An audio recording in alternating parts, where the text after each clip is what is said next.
My name is James Eccles. I use he, him pronouns, and I am the Portland City Elections Education Supervisor, which basically means that I oversee voter education and engagement for the city of Portland.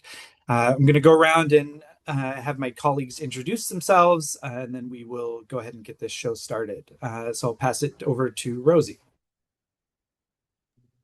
Hello, I'm Rosie McGowan, she, her pronouns. I'm the business operations manager for the Portland Auditor's Office and am supporting this project through the contracting process and more of those technical questions.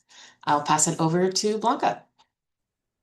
Hi, good afternoon. My name is Blanca Gaitan Farfan, she, her pronouns, and I'm the Elections and Community Education Analyst. And I'll pass it to Jessica. Thanks, Blanca. Hey, everyone. I'm Jessica Meza Torres. I'm the Communications and Outreach Coordinator for the Auditor's Office. I'm here to catch all your questions, so be patient with me, but I'm going to grab them all. All right, with that, we can go ahead and get this show on the road. So, we are here today to provide an information session for our Community Education Contracts program. It's a bit of a mouthful. Effectively, it's what people knew as the Portland Votes grant program from 2024. If that's what you're familiar with, this is sort of the successor to that, at least the spiritual successor to that. They will be contracts as opposed to grants, which is why we couldn't just have a fancy grants title for our program. And we'll move on.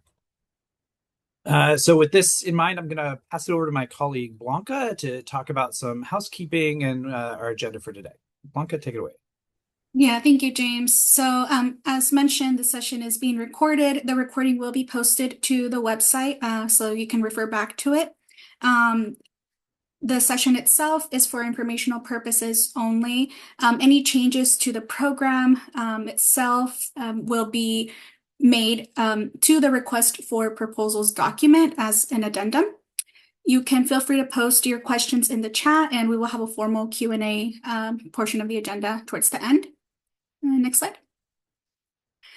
For our time today, we will be doing a brief introduction to city elections, going over the purpose and key highlights of the Community Education Contracts Program, reviewing the 2026 focus populations, as well as the funding, eligibility requirements, and example activities.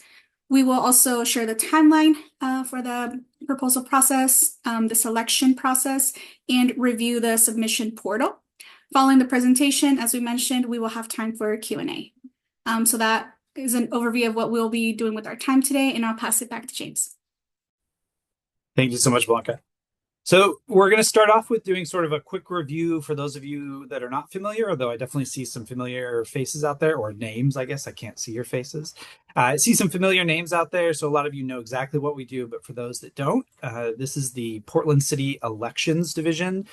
So our responsibilities have to do with city elections, not so much with county, state, federal elections. So our biggest priority today is we oversee voter education and engagement for city voters, but we also have responsibilities to oversee the enforcement activities and regulation activities for campaign finance, for lobbying, and we administer the candidate registration. So city candidates come to us to register for office. I'm not going to go over the entirety of our 2026 voter education plan, but I did want to highlight a couple of other big activities that'll be happening because they will overlap sort of with this contract cohort in some ways. So one, there really is kind of two separations. One will have a broad-based approach that is citywide mailers, advertising that goes out kind of across that are pretty general messaging that kind of goes to everybody. That is certainly a base part of our plan to make sure that every Portlander sees something about voting and about ranked choice voting in the ballot. But we also will have some other programs that will focus in on specific populations or focus in on specific types of education. So we're going to be looking at doing an ambassador program that will look to train people up to go out in the community and talk about the work they've done. We'll have some interns that'll be going out and doing outreach at community events and reaching out to people directly. We'll be looking to implement a micro grant program later in the year that is sort of meant to just get very small amounts of money to people to do much smaller activities. So this is all just to say that this is meant to be a whole long year plan of how to do voter education, and this contract program is just one piece of that. But if you become a part of this program, you'd be working within the structure of all of those other programs, right? So with that, we want to turn to this program, the community education contracts, and we'll start out with a program overview.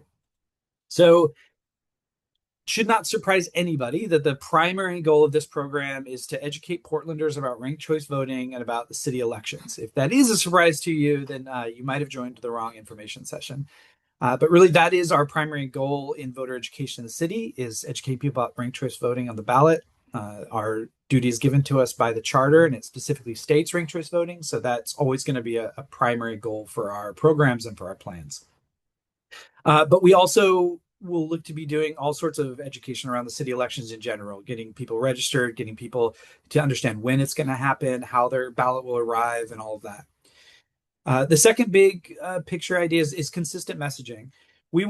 We know that it's important that voters receive consistent messaging across the board, not just from government agencies, but also from those of you that are going to be doing voter education out there, whether or not you're a part of this program. So a big part of this goal of this program is to try and get everybody kind of giving the same basic messaging. We may implement our activities and our voter education engagement in different ways, but we want to make sure that key messaging matches and that we're all kind of on the same page. We also think it's really important to have interactive and hands-on learning. So this program, a big part of it is making sure that we can help give resources to all of you to implement that sort of thing. So we have a platform that allows mock elections for ranked choice voting. You'll have access to that platform for free if you become part of this cohort.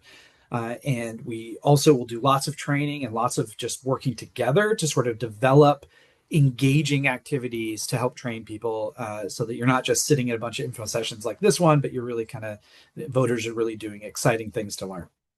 It's also important that we're culturally and linguistically accessible. We know that broad-based education, that messaging needs to be accessible at a very high level and sort of generalized to all Portlanders. So we want to make sure there's also messaging available that is specific to communities, specific to those who don't necessarily speak English as their first language. And that means making sure that we have a focus on that, and that will be part of this program too. We intend this to be a cohort experience. In the end, we're looking to award 5 contracts, and we hope that those 5 partners will work with us, but also kind of work together so that we can share information, we can train together, we can learn together, and we can sort of develop the ecosystem of voter education so we're not all overlapping and focusing on the same things, and take our strengths to the most and the highest we can. It's very important that this program and all work that we do is nonpartisan and neutral. That doesn't mean that your organization has to be strictly nonpartisan neutral in all capacities, but it does mean that the work you do in this cohort does need to be nonpartisan and neutral. So we can't be going out and pushing for certain things. We'll talk a little bit more about that later. And then finally, it's important that this program has what we call focus populations. And to cover that in more detail, I'm going to pass it back to my colleague, Blanca. Great, thank you. So for focus populations for 2026, it was helpful for us to identify focus populations so that we ensure equitable and data-driven voter education services. So as mentioned, our work with this program, the Community Education Contracts Program, and focus populations is in addition to broad-based voter education, so supplementing or additioning work.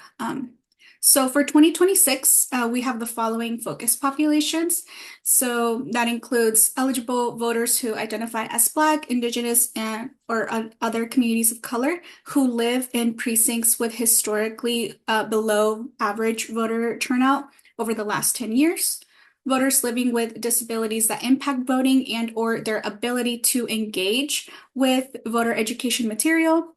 Voters living in households that speak languages other than English at home, voters who currently reside in detention facilities, voters without stable place of residence, and lastly, voters ages 18 to 24 and 16 and 17-year-olds who are expected to be eligible when they turn 18 years old.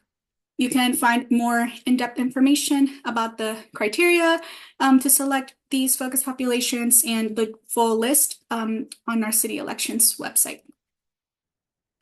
In terms of funding, there will be up to 5 contractors awarded up to $45,000 each. In use of funding, so as James mentioned, there is no use of these funds for political activity, nothing that has to do with supporting or opposing candidates or measures, and contractors must maintain a separation of work if they have a 501c3 and a 501c4 organization. Next slide. In terms of eligibility, contractors must be located or regularly conduct work in the city of Portland, not appear on the Oregon Department of Justice disqualified charities list, and we'll drop a link for that so you can reference as well. Must commit to nonpartisan education activities, and again, maintaining that clear separation of 501c3 and 501c4 if that applies to your organization.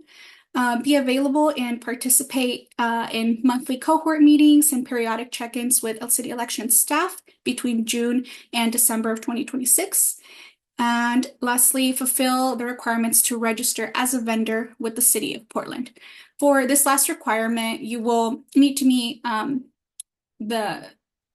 to become a contractor with the city of Portland. These requirements are listed in full detail in the request for proposal document and are explained in full detail in the supplier handbook, which will also be shared in the chat, and you can also find it on the website. And if you have any further questions about those requirements for contractors, Rosie, our operations manager, can answer those during the Q&A as well. And back to James. Thank you, Blanca. So now we want to cover some example activities. I think a lot of you, as I mentioned before, are going to be people who have been doing this for a long time and already have a strong idea of the type of activities they want to do. I hope that some of you are new to this. We always love when we get organizations that are interested that have never done voter education before, but feel like this might be a good opportunity for them. So I just want to cover some very basic ideas of what we look at. But the first thing I want to say is that these are just examples. We love creativity. In 2024, one of the grants went to an organization doing work that we never would have thought of. They were putting on operas to educate people about ranked choice voting. And I certainly, you don't want to see an opera that I'm in, I guarantee you.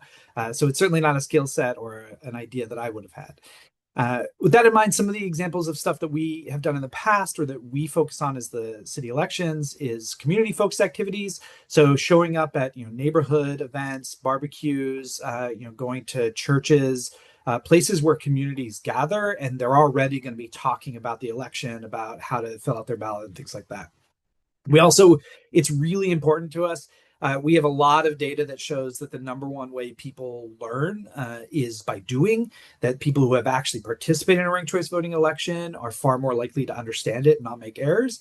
So for that reason, it's important for us to have a lot of mock election activities, have a lot of high engagement activities where the people are there in the space doing the actual election and performing and filling out a ranked choice ballot. We know that helps people understand it better than any other activity. So that's important to us. Direct voter contact is often a big part. Organizations that have long histories of canvassing or doing call centers, that's often types of work that you can kind of directly try to reach as many people as you can to inform them. And then community-specific material that's really engaging. So, you may door hangers when you're out canvassing and making it really specific to that community and not just sort of this kind of generic, bland material, but really making it interesting. And then really any of your ideas. So like I said, it's really important to us. I hope to be surprised by the creativity of proposals that we see by the end of this project. I love hearing the interesting things that you all are doing out there as well. All right. With that, I want to pivot to the selection process. I think it's important in this information session for those of you interested in applying that you understand how that process is going to take place. This is a bit of an overview. Details are on the website, and really specific details are in the RFP itself, so which should be linked, and you can take a look at that. So the first thing is that we are doing for the first time this year a two-phased process. The idea of this is really meant to try to improve the capacity of organizations to apply to this program and to participate and to make robust proposals. So what that means is the first phase is going on right now with applications open, with our proposal submissions open. And it's a very simple process. If you've already done it or you've already looked at the portal, which we're going to cover in a minute, you'll see that it's really just 1 page's worth of information. There are 3 questions that we'll be scoring, and they're 750 words or less. So it's really a small amount of information. You should be able to easily and quickly fill that out in comparison to a typical RFP. From there, we will select 10 organizations, up to 10 organizations that will move to phase 2. Now in phase 2, the idea is there's only 10 organizations, so you don't feel like you're a small nonprofit that's wasted, a month trying to build this perfect proposal and then you don't make it. So now you know that you've already been narrowed down to that phase, and now you can make a more robust proposal over a 30-day period working together with us. Well, in the sense that we'll provide you lots of information and answer lots of questions. And we also will compensate. So there will be sponsorship that will help to offset sort of the typical cost of time spent by nonprofits and small organizations to sort of put together a proposal like this. So to back up, the first round, the criteria for selection is simply 3 questions. So we have 30 points that are scored total, and each of those sections are scored evenly at 10 points. So it'll just be a 1 to 10 for each of those sections. The first section just covers, and we'll go over the actual proposal itself here in a minute so you can really see it up on your screen. But to cover it at high level, the first section is sort of your organization. We want to hear kind of how you're set up, what you do typically, how you feel you're well set up to do this type of work. The second question dives a bit more into what you're looking to do for this. Like you might propose some ideas. You might talk about the way in which your organization already interacts with and engages with voters, or creative ideas that you might have to do so. And then the third section is about our focus populations. So I want to say it's important. We said this a little earlier, but it's important to note that you don't have to be an organization that primarily or directly serves one of those focus populations. It's okay if you do more general work, or even if you focus on a different population. But it is important for us that you describe the way in which you'll be open to those focus populations, that you'll be inclusive of one or more of those focus populations.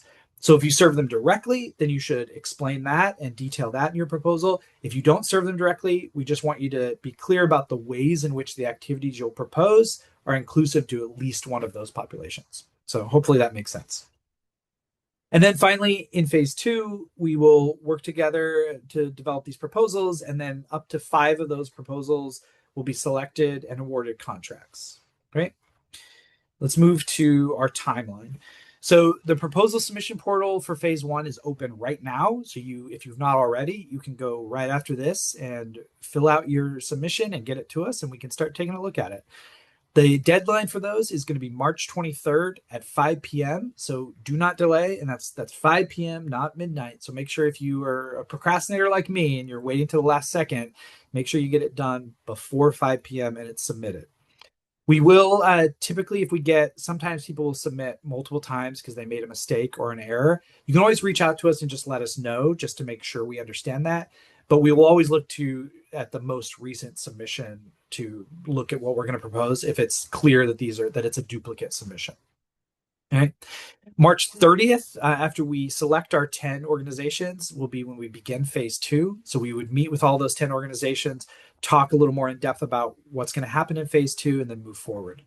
April 27th will be the deadline for phase 2 proposals. So that's when those final proposals will need to be in, which are a little more typical of a standard RFP. And then in May, we'll be looking to select our 5 organizations and award contracts to them. And we want to get that done as early in May as possible, but we understand, that's the part of the process that always takes a little bit of time, working through the contract and making sure that everything is covered. We want to get that done in May because we really want to start off as early in June as possible with a full cohort meeting, doing some onboarding orientation for everybody, and start to talk about how we can all work together as a cohort to best educate Portlanders about ranked choice voting. And then finally, We really emphasize that we want the educational activities to be happening between August and Election Day on November 3rd. In the past, sometimes activities have happened sooner, but we really know that we've heard more and more that that's the window of time where people are paying the most attention, and we really are going to get the most return of that investment. So that's where we're looking to do those actual activities. Okay, now we want to spend some time, and before we get to questions, it should be in just a minute here. I want to look at the actual portal itself. So you may have already opened up the portal, kind of clicked through it, filled in some information and seen it, but we want to make sure that if you're in this information session, you see what is actually there and is required of you for the phase 1 proposal. So this is the actual screen that you'll see when you click on that proposal portal. Here, it's pretty straightforward and simple. This area is not scored at all, but it is required to make sure that we know who you are. Each of the sections with an asterisk is required, so make sure you fill that out and fill it out properly. The phone number is just an extra piece, might make it easier to contact you, especially if you know you're somebody that doesn't read emails very often or doesn't check up on emails. Then it can be really helpful to have a phone number just so we can make sure if we have a question or something is up or we need to contact you because we want to send you on to phase 2, we can make sure to get a hold of you. This should always be the person that you're identifying here for the contact should always be whoever it is that you want us to be working with throughout the selection process. It could be somebody else, maybe eventually the program manager or the contract manager when you are awarded a contract. That could be a different person, but this would be the person that you want us to be speaking with directly during selection. You go to the second page of the proposal, and this is simply the eligibility requirements. My colleague Blanca already went over these, but there's simply a section that you're required to click on all of these so that we just know that you've sort of read them and we hope that you have an understanding of what we're looking for. Some of these have to do with legal requirements about being a vendor. Some of them have to do, we really just want you to understand that, things like this is nonpartisan education. We want to make sure that you're available for these cohort meetings and things that you're buying into sort of the program that we're presenting here. So this section is pretty straightforward. You have to agree to all 5 of these. If you have questions about those, absolutely reach out to us. We'll help you work through making sure that you meet the eligibility requirements. All right, this is the first scored section. So section A of the 3 sections. As it notes at the top here, there's 30 possible points, and each section is scored evenly on a 1 to 10 by our committee. This first section, as I stated, is just your organization. So talk about your organization, talk about the work you typically do, the communities you typically serve, the type of work you normally do. In each of these sections, we put questions in here that are meant to be seen as these are questions a reviewer and a scorer might ask themselves as they're reading through your answers. So did you clearly describe your organization's mission and the area of work you did? Does it seem that the organization and your proposal fit into the larger ecosystem? Don't worry too much. Like you're very likely, like I said, we look for sort of more creative proposals. So this is really more about, if you're talking about you've served, your organization entirely serves LA for the last 20 years. You've never done any work in Portland. You don't have the capacity to work. It's really going to be stretching it to clearly identify someone who absolutely does not fit the larger ecosystem of what we're looking for. And then just does it really help us? We'll kind of be looking at this section to demonstrate that your organization has the capacity to perform the work. It doesn't mean that you have to be a well-established institutional organization. Like you could be an organization of 1 or 2 people. It's just a small nonprofit.